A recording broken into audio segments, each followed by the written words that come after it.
Okay, hi people. I am Ghost Dead Girl on Vampire Freaks, and I am going to read to you the preface and first chapter of Twilight, then vomit in my mouth and critique it. I'm going to be critiquing actually while I'm reading. Um, okay, so preface. I'd never given much thought to how I would die, though I had had reason enough in the last few months. But even if I had, I would not have imagined it like this. I stared without breathing across the long room, into the dark eyes of the hunter, and he looked pleasantly back at me. Surely it was a good way to die, in the place of someone else, someone I loved. Noble, even. That ought to count for something. I knew that if I'd never gone to Forks, I wouldn't be facing death now. But terrified as I was, I couldn't bring myself to regret the decision. When life offers you a dream so far beyond any of your expectations, it's not reasonable to grieve when it comes to an end. The hunter smiled in a friendly way as he sauntered forward to kill me. Up until the last couple of sentences. That part is actually pretty good. I don't remember reading that the first time I read it when I was in high school. That was 3 or 4 years ago that I first read it, and I actually did read this before. I think I read the first two or first three, I can't remember. Or I tried to read the third one, and my friend never let me borrow it. And by the time she got around to letting me borrow it, I didn't care anymore. But I never ever read Midnight Sun or Breaking Dawn, whatever the fourth one is. I don't know what the fuck it is. Okay, whatever the fourth one is, I never read that.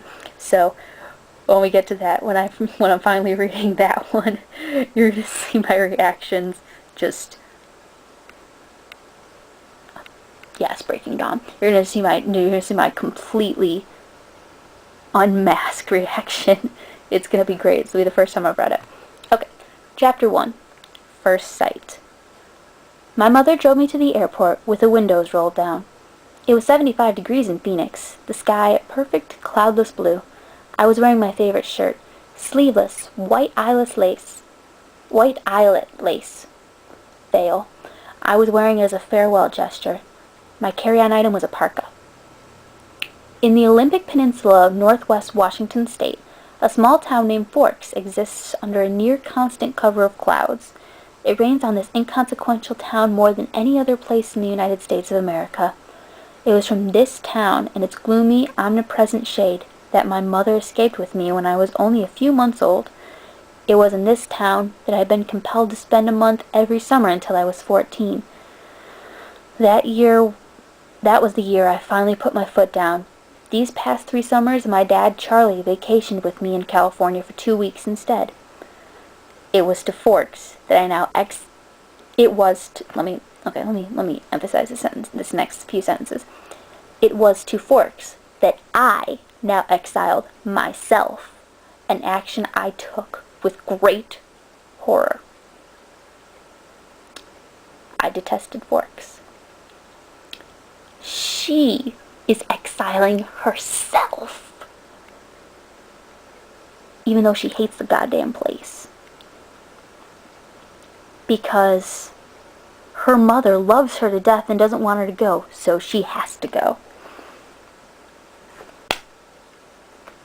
Fail logic is fail.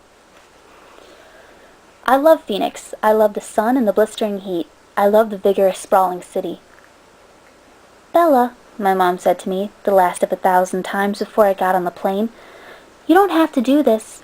My mom looks like me, except with short hair and laugh lines. I felt a spasm of panic as I stared at her wild, childlike eyes. A spasm of panic. How could I leave my loving, erratic, harebrained mother to fend for herself? Yes, how could you? Why don't you stay? Of course she had Phil now, so the bills would probably get paid. There would be food in the refrigerator, gas in her car, and someone to call when she got lost. But still, why don't you let your fucking mother take care of herself? Okay? She got along perfectly well before you were born. And she got along perfectly well for the first, 10 years of your life, before you started deciding you needed to mother her instead of the other way around.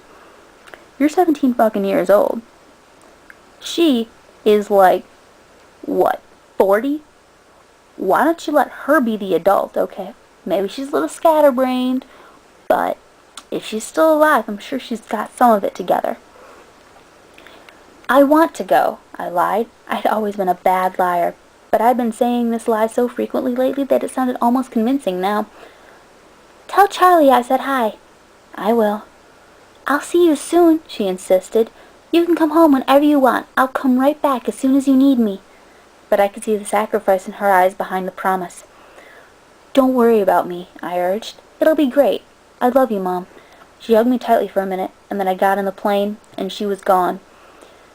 It's a 4-hour flight from Phoenix to Seattle, another hour in a small plane up to Port Angeles, and then an hour drive back down to Forks.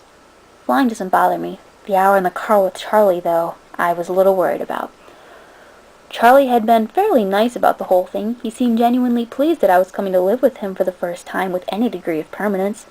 He'd already got me registered for high school and was going to help me get a car. Oh, he's already gotten you registered for high school. That's just one less boring thing we have to worry about.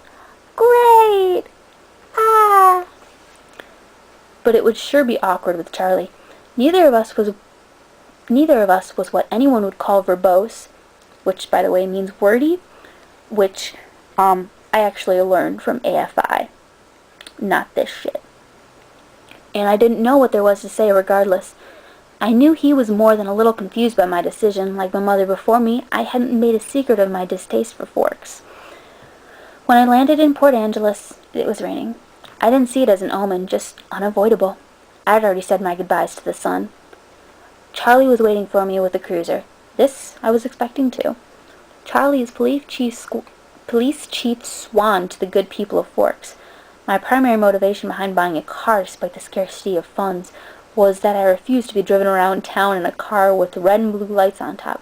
Nothing slows down traffic like a cop. Charlie gave me an awkward, one-armed hug when I stumbled my way off the plane. It's good to see you, Bells, he said, smiling as he automatically caught and steadied me. You haven't changed much. How's Renee? Oh, by the way. She's supposed to be clumsy. So how is she supposed to take care of her scatterbrained mother if she's so clumsy? Sorry, I just did my little baby impersonation. And that's, Baby from House of a Thousand Corpses and Devil's Rejects. Yeah, okay. Mom's fine. It's good to see you too, Dad. I wasn't allowed to call him Charlie to his face. I only had a few bags. Most of my Arizona clothes were too permeable for Washington. My mom and I had pooled our resources to supplement my winter wardrobe, but it was still scanty. It all fit easily into the trunk of the cruiser. Oh, I have a question. How does she have any resources? She never mentions having a job. And if her mom is giving her money, then really just wouldn't it be her mother's resources?